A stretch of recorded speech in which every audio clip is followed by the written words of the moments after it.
Good morning, friends. Welcome back to Astrology Today and Tarot. My name is Mel Rose. This is the Tarot portion and the second half of my daily astrology vlog, which you can check out on my other channel, Astrology Today with Mel Rose. Here, I'll discuss the tarot card that sits on the side of the page, and I'll do a quick review of the day's aspects before I play another card that may give us something more to think about. So let's get into it. The card that currently sits on the side of the page is the Seven of Wands. And Seven of Wands relates astrologically to the final 10 days or the third decan of the sun's transit in the land of Leo. Leo is a fire sign, and wands in tarot are fire. And fire element symbolism has to do with spark, drive, initiative, and even momentum. Excitability, enthusiasm, sometimes sort of this restlessness, any irrepressible urge to take action is sort of a fire vibe. So here we have the Seven of Wands, and this is a person who is clearly trying to defend some high ground that they have gained. And if we look back on the Six of Wands, we saw then that that sort of the crowd had turned out to throw a parade for the hero coming back home who made the wonderful achievement that, was to the benefit of everybody. And it was good to let people celebrate you and to take that moment to celebrate, because after that comes in the competition, right? Whatever collateral you have gained, whatever physical or social or even political capital that you have gained out of that, people are going to come for you now. They're going to want you to use it for different things, or they're going to want to try to sort of grasp it out from underneath you. And that's just, that's just the nature of things. You do something big, the competition's going to come in and say, yeah, we could do something better, right? So, this comes with a question, though, because fire and wands. This is about momentum. It's about forward motion. It's about being driven into action.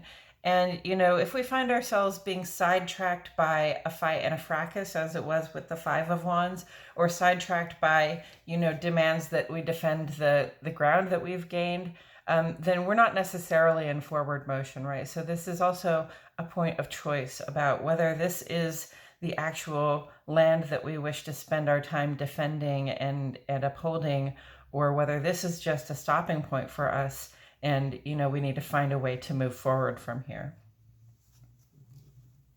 And being a fire sign, I'm always going to say, find a way to go forward, right? Okay, so with all that said, I'm going to go ahead and shuffle some cards while I remind myself and the cards that the sun is in Leo. And so, we've been under the sun's regal influence in its home sign now for almost an entire month. And, we've felt the blessing of its magnificence as it shines upon us. And, to a certain extent from within us. So, in our own grand and dramatic style, we express our own love and kindness and benevolence and competence out for the world to see. And we soak up whatever appreciation comes along as a result of that. Venus is also in Leo, and this is a time when we may find ourselves making over-the-top gestures to confirm our feelings or our interest in someone. We want to be careful not to spread our resources, our physical resources, too thin in the interest of showing off, okay? And we're one day past the third quarter moon, so we are now in the waning crescent, and the moon goes into Gemini pretty early this morning. So, waning crescent is a time when we just we get active. We make steady efforts to reduce whatever it is that is cluttering up our spaces or cluttering up our hearts and our minds, to sort of release and get rid of the things that are weighing us down in terms of being able to achieve our long-term goals. And Moon in Gemini is a time when we're sort of spreading the word and dispersing information, perhaps so that we can pass things off to other people, leave certain matters and circumstances or physical objects in other people's hands, but also, so that we can just be releasing and letting go of old thought patterns or even verbal patterns that no longer help us move forward or connect with other people. It's fixed fire and mutable air kind of day, friends. So, we may get little gust ups of passion and ire, but they are not bound to last. And on the moon side of the page today, the moon goes conjunct to Mars. And this is an intense feeling, obviously, because conjunct intensifies the power of both of those planets in our lives. But it's our feelings and our sense of initiative. So, if there's something that we want to defend or something that we need to fight for at this time, especially in the heart and the home, then this can be a real blessing. We really have the personal strength of feeling and power that we can stand up and fight for ourselves and our loved ones or our home. But you know what? If there's nothing to fight for, then we might just be kind of irritable. We might just be kind of mad at the world. And so, we want to be aware of that and be aware that, we might want to take an opportunity to cool off. And that is a void of course moon making its final aspect in the sign of Taurus there. After that, we have only 1 hour void of course before the moon makes ingress to Gemini.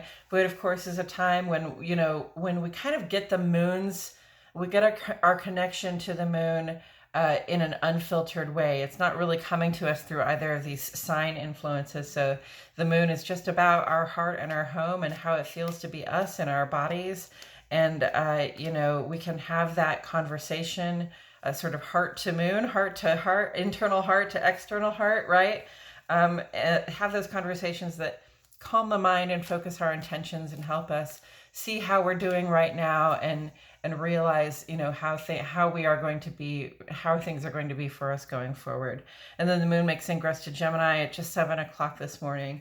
And moon in Gemini is a time for 2.5 days when we just share and communicate and express and playfully and joyfully and creatively what is in our hearts. And then later on this morning at 10:50, the moon goes sextile to Jupiter. This is a really cheerful and friendly, generous, expansive vibe in the heart and home. We can be very good company, and good things can come from our interactions with the people that we love and trust. On the sun side of the page today, at 11 o'clock this morning, the sun goes quincunx to Pluto. And, listen, we all have shadow stuff, okay? And some of that shadow stuff is bad stuff that has happened in our lives, around us, to us. Some of that shadow stuff is times when we have been irresponsible or when we have not stood up for ourselves or our loved ones, or we have not behaved in a way that reflects us well. Okay, so we have mistreated or abused our authority in some way in a situation, or we have just been unkind in a situation where we had the power to be kind and affect something differently.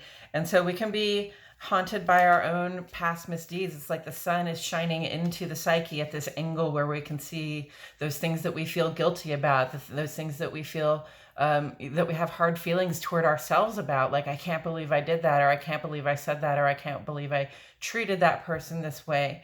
And that can be hard to have those things illuminated and have them sort of coming up from your subconscious, during the day. And it's going to be with us for a few days through the 22nd. So, what I want to say about this is that there's something positive about having those things illuminated, right? When they come up, first of all, we don't just want to push them back down, because what you resist persists. When it comes up, you can just be honest with yourself for a moment. You can sit with yourself and say, yep, that happened, right? I am not proud of it. And, it's a good opportunity also to notice how much you have changed and grown, how much you have strived to not be that person in your life, okay? To give yourself a little bit of grace after you acknowledge what it is, that you kind of require grace for. And there's this bagel truck near where I live. They have a sign out front. It's on their napkin box, and it says, grace never seems deserved until you need a little bit, right? So, sometimes, we push those things down because we don't feel that they're deserving of grace, and we don't feel that we can be forgiven for the things that we have that we have done to other people in our lives, either, in moments of real intention of cruelty, or just in moments of like sensing a need to preserve ourselves and acting out of that need in a way that harms others. So, be an acknowledgement of those things as they come up for you, and also take it as an opportunity to notice like the growth that you have undergone since then. In the ongoing column, we got a lot of stuff going on. All right. First of all, we've got retrogrades coming out of our ears to talk about. And, there are 5 of them in progress right now. There will be up to 8 of them in progress, 7 or 8 of them in progress. I think Pluto and Saturn will fall out of retrograde before Mars goes into retrograde. So that will be a blessing. But, these retrogrades are, this retrograde season is a time when a lot of our attention is sort of directed inward at the way we personally engage with these various energies of these planets. And we can run into holdups and blockages, or, we can also use it as a time for personal growth and transformation. The choice is truly yours. And it's often like a little bit of both, right? It comes across as a holdup or a blockage until we choose to take it on as an opportunity for personal growth or transformation. I, for one, will always choose the path of growth, because I know that the progress that is asked of me is in my own best interest and in the interest of my own best experience. So I encourage you also to step into these changes that are coming up with a willing heart and an open mind, okay? And be ready to embrace what is asked of you here.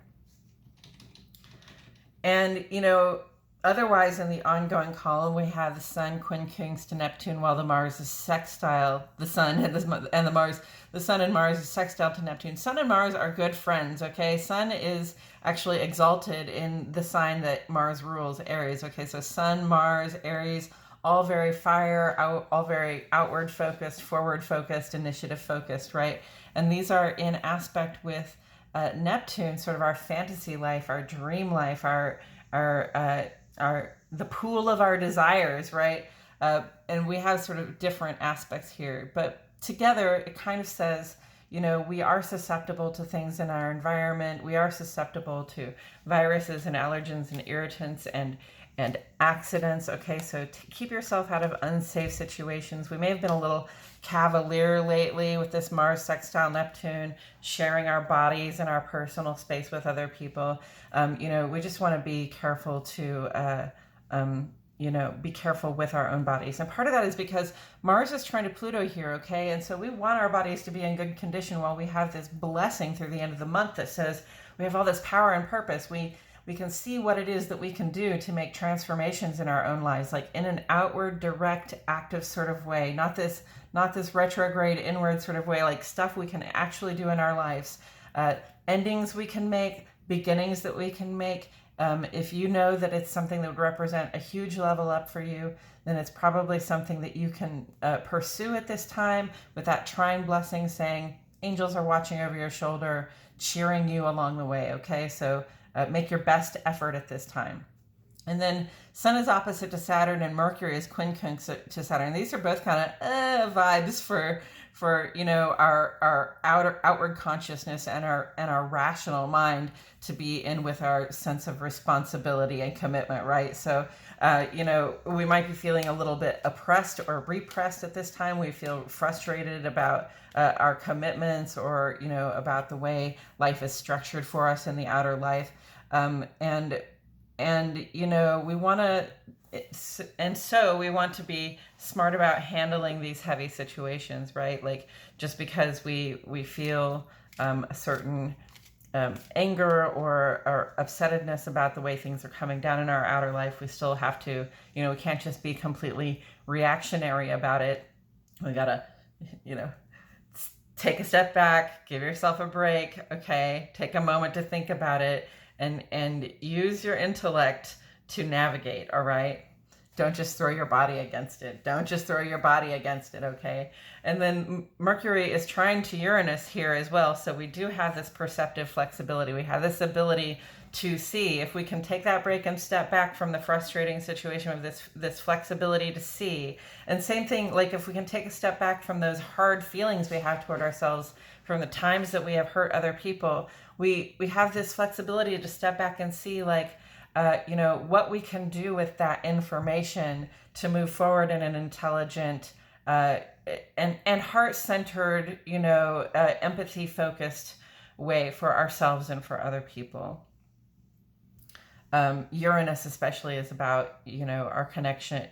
It is about our connection to other people. Uranus is one of the rulers of Aquarius, and it's the one that says, we want to go with what works, but only if it's going to work for everybody. So we're going to have to make changes. We have to constantly be changing and growing in order to become more inclusive and to be able to show everybody that they have value in our lives and in the structures that we participate in. And then, last but certainly not least, we have this Venus trine Jupiter, which is just, it's beautiful for so many reasons. One of the reasons that it's beautiful is that all four elements are represented in this this gorgeous moment. Okay, so this is Taurus and Libra, which is earth and air, and this is Sagittarius and Pisces, which is water and fire. All four elements. This is like the Magician card. It's like having all of the power, having the whole world on your side, okay, in this beautiful, and I'm calling it like a holy fire or a sacred fire, because Venus here is in Leo and Jupiter here is in Aries, so it's all fire signs happening here, okay, and it's illuminating our path to our fondest desires. Venus is in Leo, Jupiter is in Aries. We have endurance and initiative on our side as we seek personal growth, right? When it comes to expanding our personal trajectories for growth in the world. So we only have a short time to work with this one. It's with us through the 23rd. I did not put that down there. And it's a very powerful abundance yielding energy, okay? Because these planets both respond to our unselfish search for the things that we desire the most for ourselves. At this time, we really value truth and balance and room to grow. Okay, so just be specific about what it is that you're asking for. If it's money that you want to have a bigger capacity to hold, then you need to be clear that it's money. If it's love that you want to have a bigger capacity to hold, then you need to be clear with spirit that it's love that you're growing your capacity for. Jupiter is all about growth, and it's retrograde. It's turned within right now, so it's expanding our capacity to hold whatever it is that we desire, whatever it is that we're trying to open up and have. And with all that said, okay, we got the 7 of the Wands and the 7 of the Wands, right? First of all, we got a 7 and 7. So, 7 is considered a lucky number, right? And definitely you are, it may be a defensive position, but definitely the person in this defensive position has the higher ground and can win this battle, okay? Definitely, if you want to maintain this ground, you're going to have to fight for it a little bit. So think about the higher ground you've found in your life lately. Think about the ways in which you have ascended, how you've brought yourself up, the things that you have achieved to give yourself sort of a comfortable standing in some area of your life. And, think about whether that's something that you wish to stand and fight for, or if you can just use it as a sort of jumping off point to your next level. Could be a both and. I'm not opposed to a both and there. Haunted by our past misdeeds, though, that's ringing really true with this 7 of Wands. Perhaps the competition that's coming in is coming in because, yeah, you achieved this great thing, but you haven't acknowledged the backs that you stepped on to get where you're going. And now, we want a little piece of that pie that you got. And, the advice from Spirit is to not remain defensive in terms of, acknowledging the things that come up that remind you of things, moments you were not proud of yourself in the past, right? Moments that you have misused your power in a situation.